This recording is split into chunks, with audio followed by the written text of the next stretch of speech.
Welcome to Arul cooking channel. மில்கை வச்சு ஒரு ஸ்வீட் ரெசிபி செஞ்சால் பெரும்பாலும் பேருக்கு ரொம்ப ரொம்ப பிடிக்கும்.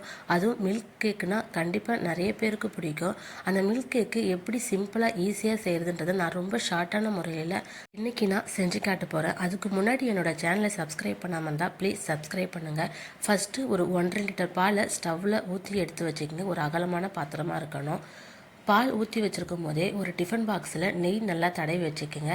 ஏன்னா பால் ரெடியானதும் நல்லா கெட்டியாக இருக்கிடும். கிட்டத்தட்ட ட்ரெடிஷ்னல் மைசூர் பாக்கு மாதிரி தான் இதுவும்.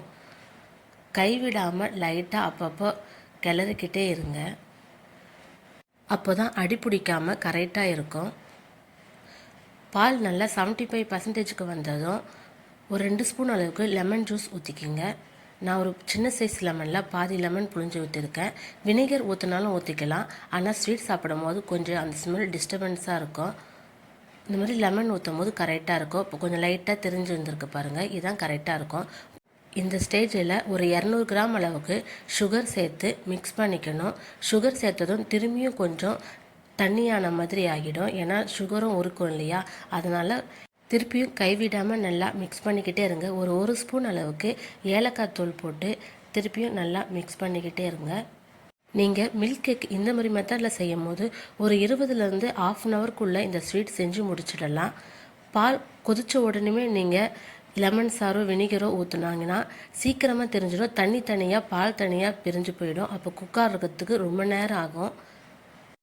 பால் நல்லா 80% குக் ஆகிடுச்சு. இப்போது ஒரு 2.5 ஸ்பூன் அளவுக்கு நெய் ஊற்றி திருப்பியும் கைவிடாமல் நல்லா கிளறிக்கிட்டே இருக்கணும். ஏன்னா இந்த ஸ்டேஜில் கைவிட்டோம்னா அடி பிடிச்சிடும். அதனால் நல்லா மிக்ஸ் பண்ணிக்கிட்டே இருங்க.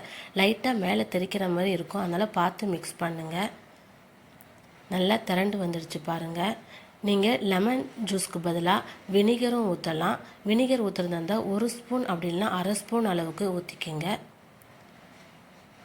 இப்போ நல்லா ரெடி ஆகிடுச்சு. ஸ்டவ் ஆஃப் பண்ணிவிட்டு இறக்கிக்கலாம்.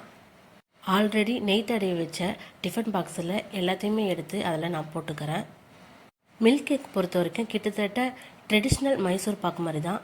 உடனே இருக்கிடும். அதனால் சீக்கிரமாக செஞ்ச உடனே டிஃபன் பாக்ஸில் மாற்றி வச்சுக்கோங்க. இப்போ ஒரு ஸ்பூனை வச்சு நல்லா ஈவனாக ஆக்கிக்கலாம்.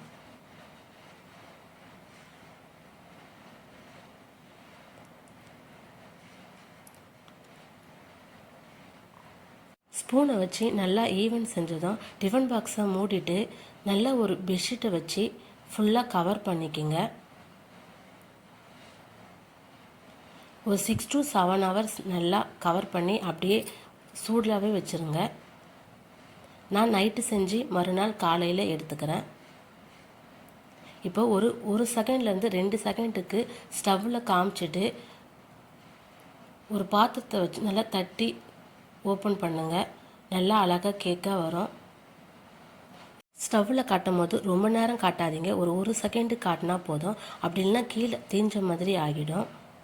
இப்போது மில்க் கேக்கை நான் 4 பீஸுக்கு ஏற்ற மாதிரி கட் பண்ணிக்கிறேன். நீங்கள் எந்த ஷேப்பில் வேணால் கட் பண்ணிக்கோங்க. மோஸ்ட்லி ஸ்வீட் கடையில் மில்க் கேக் இந்த ஷேப்பில் தான் கட் பண்ணிட்டுருப்பாங்க. அதனால நான் இந்த மாதிரி கட் பண்ணிக்கிறேன். கொஞ்சமாக பிஸ்தா நட்ஸை சாப் பண்ணி ஸ்வீட்டுக்கு மேலே டெக்கரேஷனுக்காக வச்சுருக்கேன்.